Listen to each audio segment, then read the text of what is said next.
President Trump, as we speak, is speaking in Seoul, South Korea. He's on this very high-profile trip, going to be meeting with the president of China tomorrow. Expected to get this crown from the leader of South Korea.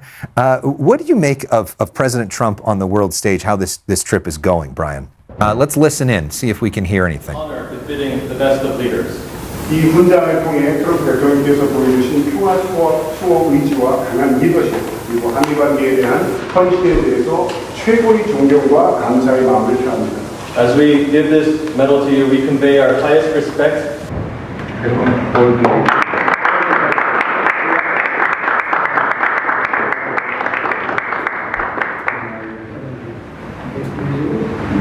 Very special, very special place. Thank you very much. 한국과 미국 간의 새로운 시대를 위하여. To new trust and companionship between Korea and the United States. Okay, so this is absolutely wild. We're talking about a full-blown courtroom meltdown. Donald Trump, Manhattan civil fraud trial, and it got so out of control that Secret Service had to escort him out of the courtroom. Yeah, you heard that right. The former president dragged out of court after losing his temper in front of a judge, lawyers, reporters, and everyone watching.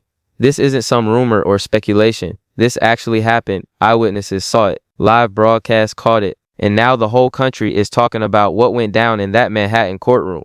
This is the kind of moment that changes everything. Because you can spin a lot of things in politics. You can deny stories. You can claim fake news. But when you have a public meltdown in a courtroom, on the record, in front of witnesses, there's no walking that back. That's permanent. That's the kind of thing that follows you forever. But before we go any further, real quick, let's be honest, you can't really trust headlines anymore. That's why we built Pump Politics to bring you real stories, real context, and no corporate spin. If you want to stay ahead of the headlines, join our free newsletter. We'll send the news straight to your inbox every day. Just click the link in the description to join. And if you just want to support what we're doing, join us, be part of the community that actually cares about the truth. All right, let's get back to the video. The president is very clearly taking on what he's done in his personal world and business world of being a deal maker, making sure that these alliances are strengthened after 4 years of an abysmal role on the national stage with the Biden-Harris administration. Other world leaders know that this guy needs to be handed a crown to feel special. I mean, my God, let me just say, thank God we don't have an emotional woman in charge of this country, because could you imagine the impulsiveness and the need for attention and adulation? So here's what happened. Trump's been dealing with this civil fraud trial for months now. It's been dragging on, testimony, evidence, legal arguments, the whole process, and things have been tense, but they stayed relatively under control until last week, because on October 26, everything exploded. The judge, who'd been getting increasingly frustrated with Trump's legal team, finally had enough. Witnesses say the judge actually screamed at Trump's lawyers, not raised his voice a little, screamed, accused them of lying under oath, said they'd been intentionally misleading the bench. This is a judge in a courtroom openly calling out lawyers for what he believed was perjury. That almost never happens. Judges are usually careful, measured, professional. But this judge lost it, and that tells you how serious whatever happened actually was. And Trump's lawyers, they were caught. The judge confronted them over withholding evidence, key communications that should have been turned over to prosecutors in the court, documents that were relevant to the case, and Trump's team apparently didn't disclose them. Either they hid them intentionally or they made a massive mistake. Either way, the judge was furious. Both prosecutors and the judge confirmed that critical evidence had been concealed. So this isn't just an accusation. This is documented on the record, the kind of thing that can get lawyers disbarred and defendants held in contempt. But here's where it gets completely insane. Trump was sitting there watching his lawyers get destroyed by the judge, and he snapped. According to multiple witnesses, Trump suddenly stood up, started shouting, and here's what makes this so explosive. He reportedly said he was above the law in a courtroom in front of a judge with Secret Service, lawyers, reporters, and court staff all watching. He basically declared that the rules don't apply to him, that he doesn't have to follow the same legal standards as everyone else. Can you believe this? Like, that's not just a bad look. That's potentially contempt of court. That's the kind of statement that judges can use to throw you in jail. The courtroom descended into chaos. Trump kept shouting. His lawyers were trying to calm him down. The judge was trying to restore order. Secret Service immediately moved in, and within minutes, Trump was being escorted out of the courtroom. Not calmly, not quietly, but in the middle of this explosive scene with everyone watching, legal staff were scrambling. Reporters were trying to figure out what just happened. Onlookers were stunned, because you just don't see this. Former presidents don't get dragged out of courtrooms. High-profile defendants don't have public meltdowns in front of judges. This is unprecedented. And the timing couldn't be worse for Trump. We're heading into 2026. Election season is ramping up. Trump's trying to maintain this image of strength and control. And now he's got video and testimony of him losing his composure in court, shouting that he's above the law and getting escorted out by Secret Service. Democrats are going to use this footage in every campaign ad. Late night shows are going to replay it endlessly. Social media is already exploding with clips and commentary. This is a disaster. But here's what makes this even more significant. This isn't just about optics or political damage. This is about the rule of law. Because if Trump really stood up in court and declared he's above the law, that's a fundamental challenge to the entire justice system. It's saying that presidents or former presidents or powerful people in general don't have to follow the same rules as everyone else. And judges take that seriously. Courts take that seriously. Because if you let one person claim they're above the law without consequences, the whole system breaks down. Everyone starts thinking they can ignore court orders and legal requirements. That's chaos. The judge now has to decide what to do. Does he hold Trump in contempt? Does he sanction Trump's lawyers for withholding evidence? Does he declare a mistrial because of the disruption? Every option has massive implications. If the judge goes hard on Trump, it becomes a huge political issue, with Trump claiming persecution. If the judge goes easy, it looks like Trump gets special treatment because of who he is. There's no good option here, just different flavors of controversy. And Trump's opponents are watching all of this with absolute glee, because this is the gift that keeps on giving. Every day there's a new story about Trump's legal problems. Every week there's another courtroom drama. And now there's this, an actual meltdown caught on camera with witnesses willing to testify about what happened. This isn't going away. This is going to define the narrative around Trump for months. So yeah, buckle up, because we're going to break down exactly what happened in that courtroom, why Trump's legal team is in serious trouble, and what this means for Trump's political future. This is one of those moments that you'll remember years from now as a turning point. Let's get into it. All right, so let's dive into the details, because there's a lot more to this story than just Trump yelling in court. This has been building for months. The civil fraud trial in Manhattan is about Trump's business practices. Specifically, allegations that he inflated property values to get better loan terms and insurance rates, then deflated those same property values to pay lower taxes. It's basically claiming Trump lied about what his properties were worth, depending on what benefited him at the time. And if that's proven, it's fraud, not political differences, not policy disagreements, actual fraud, the kind that can result in massive fines, business restrictions, and serious legal consequences. Trump's been fighting this case hard. His legal team has been aggressive. They've filed motions, they've challenged evidence, they've cross-examined witnesses, but things haven't been going well. The prosecution has been building a strong case with documents, testimony from former Trump Organization employees, and financial records that seem to show a pattern of misrepresentation, and Trump's been getting more and more frustrated. You could see it in his social media posts, in his public statements, in his behavior around the courthouse. He's been calling the trial a witch hunt, attacking the judge, claiming political bias, all the usual stuff. But underneath that public bluster, the pressure's been building, because this isn't a criminal trial where he might go to jail. This is a civil trial where he could lose his business empire, his properties, his brand, everything he's built his identity around. So the stakes are actually higher in some ways than the criminal cases. And last week, that pressure finally broke through. The judge had been warning Trump's lawyers for weeks about their handling of evidence. There were questions about whether all relevant documents had been turned over, whether communications between Trump and his accountants had been fully disclosed, whether financial records were complete. The prosecution kept saying things were missing. Trump's team kept insisting everything had been provided, and the judge was getting suspicious. Then prosecutors found proof. They discovered communications that should have been in the evidence, but weren't. Documents that Trump's team had in their possession, but never disclosed to the court. And these weren't minor details.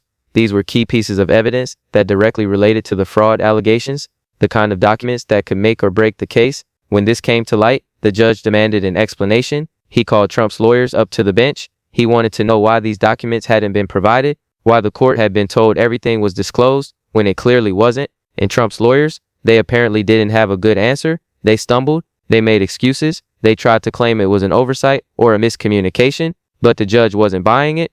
And that's when the judge lost it. Multiple witnesses described the scene as shocking. The judge, who maintained professional composure throughout the trial, started yelling. He accused Trump's lawyers of lying under oath. He said they'd intentionally misled the bench. He questioned whether they were fit to practice law. This is a sitting judge in open court, basically calling out attorneys for what he believed was perjury and obstruction. Judges almost never do this. They're trained to be measured and careful. Even when they're angry, they usually maintain judicial decorum. But this judge apparently felt the misconduct was so egregious that he couldn't stay silent. He let loose, and everyone in that courtroom knew they were witnessing something extraordinary. The attorneys looked stunned. The prosecutors looked vindicated. Court staff were frozen. And Trump, sitting at the defense table, was watching his legal team get absolutely destroyed. Now, here's where Trump's personality comes into play. He doesn't handle humiliation well, he doesn't handle losing well, and he especially doesn't handle being called out publicly. So watching a judge scream at his lawyers, accuse them of lying, and basically say they've been trying to cheat the system, that was too much. Trump reportedly started getting agitated, shifting in his seat, making comments to his lawyers, getting visibly angry, and then, according to witnesses, he just snapped. He stood up in the middle of the judge's tirade, just stood up at the defense table and started shouting, not at his lawyers, at the judge, at the courtroom, at the situation. He was yelling about how this was all unfair, how he was being persecuted, how the system was rigged against him. And then came the line that everyone's talking about. Trump allegedly shouted that he was above the law, those specific words, above the law, in a courtroom while facing a judge who just caught his lawyers withholding evidence. You can imagine the reaction. The judge immediately called for order. Trump's lawyers jumped up and tried to get him to sit down and stop talking. Secret Service agents, who are always present when Trump's in public, moved toward him. The whole courtroom erupted in noise and confusion, and Trump kept going. He kept shouting. He was completely out of control. This wasn't a calculated outburst. This wasn't strategic anger for the cameras. This was a genuine meltdown, the kind that happens when someone's under so much pressure that they just break. And Secret Service made the call. They needed to get Trump out of the courtroom before things escalated further, so they escorted him out, and not gently, not in some dignified exit, but in the middle of chaos with everyone watching and cameras capturing the whole thing. The aftermath was immediate and intense. Reporters started filing stories within minutes. Social media exploded with reactions. Legal analysts started weighing in on what this means for the trial, and Trump's political opponents started circulating the clips and descriptions of what happened. Because this is gold for them. This is everything they've been saying about Trump for years, that he thinks he's above the rules, that he doesn't respect the law, that he's unstable under pressure, all confirmed in one dramatic courtroom scene.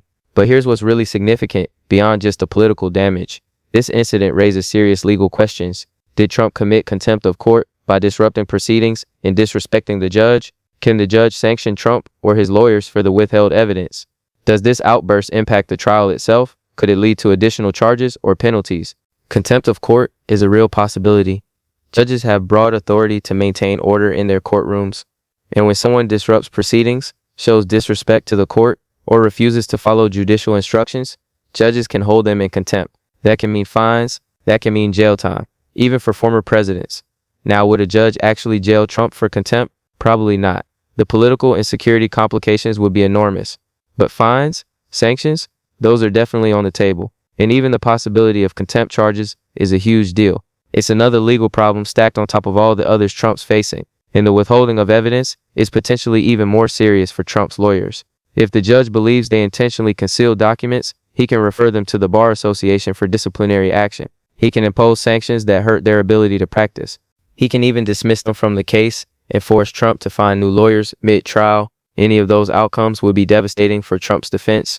And there's another angle here that people are starting to talk about: Trump's mental state, because this kind of outburst, this loss of control in such a high-stakes situation, raises questions about whether he's handling the pressure.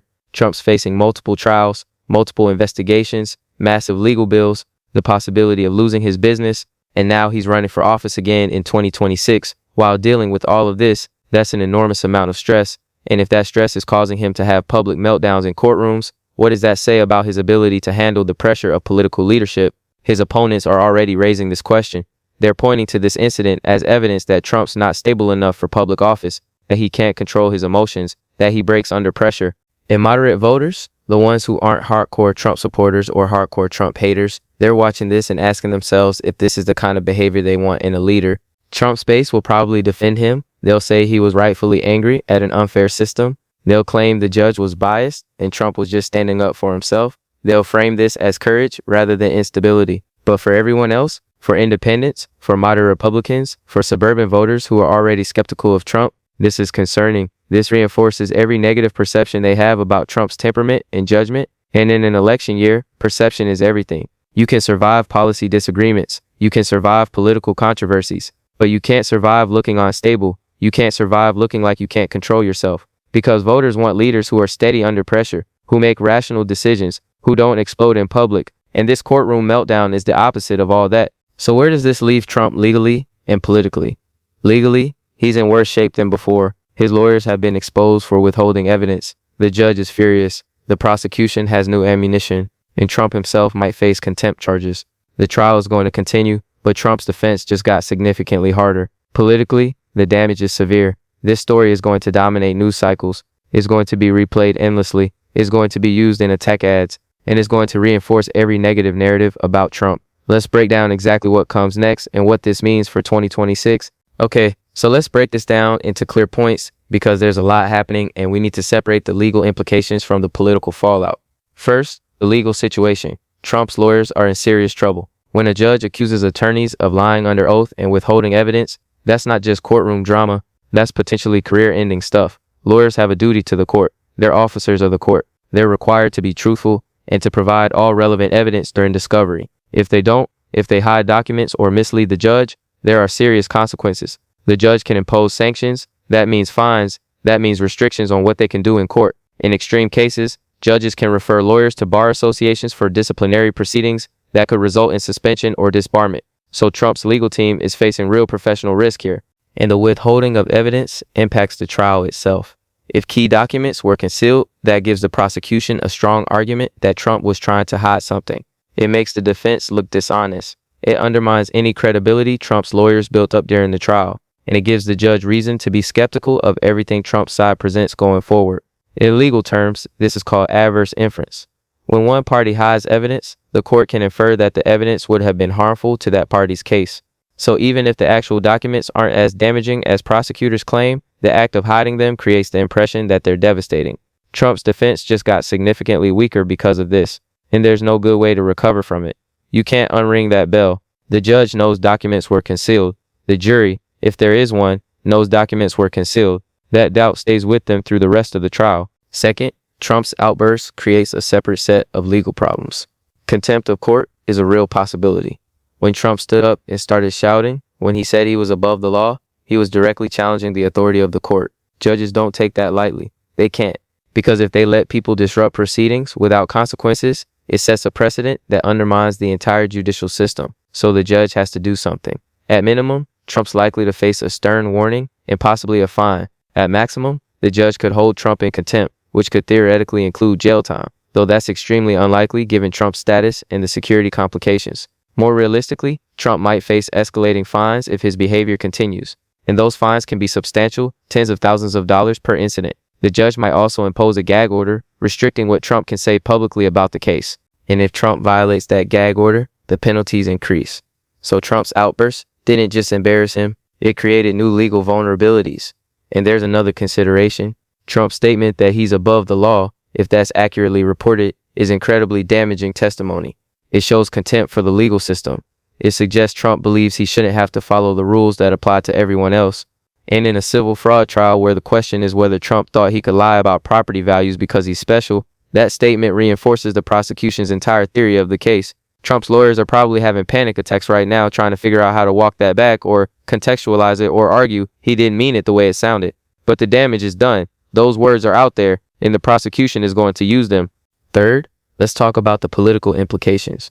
This courtroom meltdown is a gift to Trump's opponents. Democrats have been arguing for years that Trump doesn't respect the rule of law, that he thinks he's above accountability, that he's temperamentally unfit for office. And now they have a literal courtroom scene where Trump stood up and shouted that he's above the law before being escorted out by Secret Service. You can't make this stuff up. It's almost too perfect for them. Every Democrat running in 2026 is going to use this. Every campaign ad is going to feature this story. Every debate is going to reference this moment. And it's effective because it's not spin. It's not interpretation. It's what actually happened in front of witnesses and cameras. Moderate voters are going to see this and have serious concerns about Trump's fitness. You can disagree with someone's policies. You can think investigations are politically motivated. But when someone has a public meltdown in a courtroom, that crosses a line for a lot of people. It looks unstable. It looks like someone who can't handle pressure.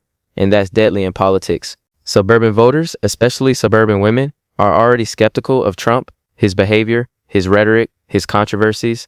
This incident is going to push more of them away because these voters tend to value stability and decorum. They want leaders who are professional and controlled. And a courtroom meltdown is the opposite of that. It's chaos. It's embarrassing. It's not presidential. Independent voters are similarly going to be turned off. Independents tend to be pragmatic. They care about competence and character. And this incident raises questions about both. If Trump can't control himself in a courtroom, how's he going to handle international crises? How's he going to negotiate with foreign leaders? How's he going to manage the pressures of office? These are fair questions that moderate voters are going to ask, and Trump doesn't have good answers. Even some of Trump's base might be uncomfortable with this. Not the hardcore supporters who will defend anything he does, but the more casual Trump voters who liked his policies but are getting exhausted by the drama. There's a fatigue factor.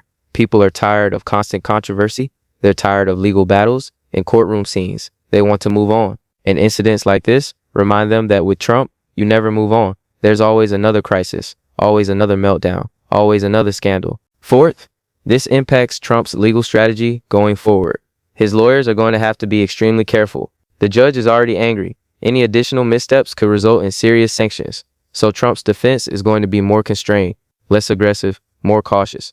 And that might not be what Trump wants. Trump likes fighters. He likes lawyers who attack and challenge and create chaos. But his lawyers now have to worry about their own professional survival. They have to worry about contempt charges. They have to worry about bar complaints. So there's going to be tension between what Trump wants his lawyers to do and what his lawyers are willing to do. And that could lead to more chaos, more lawyer changes, more disruption, none of which helps Trump's defense. The other trials Trump's facing are also impacted by this. Prosecutors in other cases are watching. They're taking notes. They're learning how Trump reacts under pressure. They're developing strategies to provoke or manage his behavior. And judges in other cases are going to be aware of what happened in Manhattan. They're going to be more prepared, more cautious, more willing to impose strict rules about courtroom conduct. So this incident has ripple effects across all of Trump's legal problems. Fifth, the media coverage is going to be relentless. This is a cable news dream story, drama, conflict, celebrity, legal intrigue. It has everything. So expect this to dominate coverage for weeks. Every legal show is going to analyze it. Every political show is going to discuss the implications. Late night hosts are going to make jokes. Social media is going to be flooded with clips and commentary. And international media is going to cover it too, because Trump is still a global figure. So this isn't just a domestic political problem. This is Trump's reputation being damaged worldwide. Foreign leaders are watching. International investors are watching. America's allies and adversaries are all paying attention. And what they're seeing is a former American president having a meltdown in court. That's not a good look for Trump or for America. So what happens next? The trial continues. The judge will likely address Trump's outburst formally. There will probably be sanctions or warnings. Trump's lawyers will try to do damage control. They'll file motions. They'll argue for mistrials or dismissals. They'll try anything to recover from this disaster. But the reality is, the damage is done. The video exists. The testimony exists. The judge's anger is documented. And all of that becomes part of the trial record.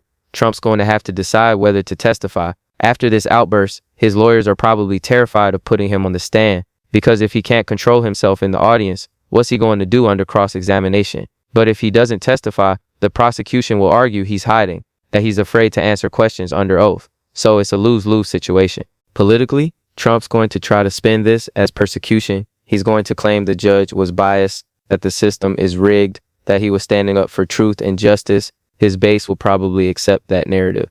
They'll see him as a fighter, as someone willing to challenge corrupt institutions. But for everyone else, it's going to look like excuses, like someone who can't accept accountability, like someone who thinks the rules don't apply to him, and that's going to cost Trump votes in 2026. How many votes? That's hard to say, but in close races, even small shifts matter, and this is a big shift. This is the kind of incident that changes perceptions, that hardens opposition, that energizes critics. Democrats are going to use this to drive turnout. They're going to tell their voters, look at what Trump did in court. Do you want someone like that back in power? And that message is going to resonate. Here's the bottom line.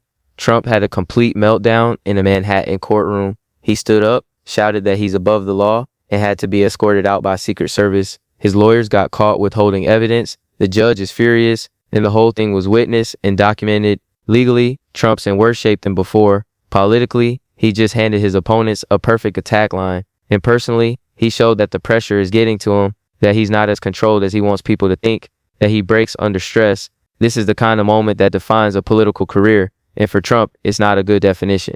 So yeah, buckle up, because this story is going to dominate headlines for weeks. The legal fallout is going to continue. The political damage is going to accumulate. and Trump's going to have to figure out how to recover from one of the most embarrassing moments of his public life. This is history happening in real time, and it's absolutely wild to watch.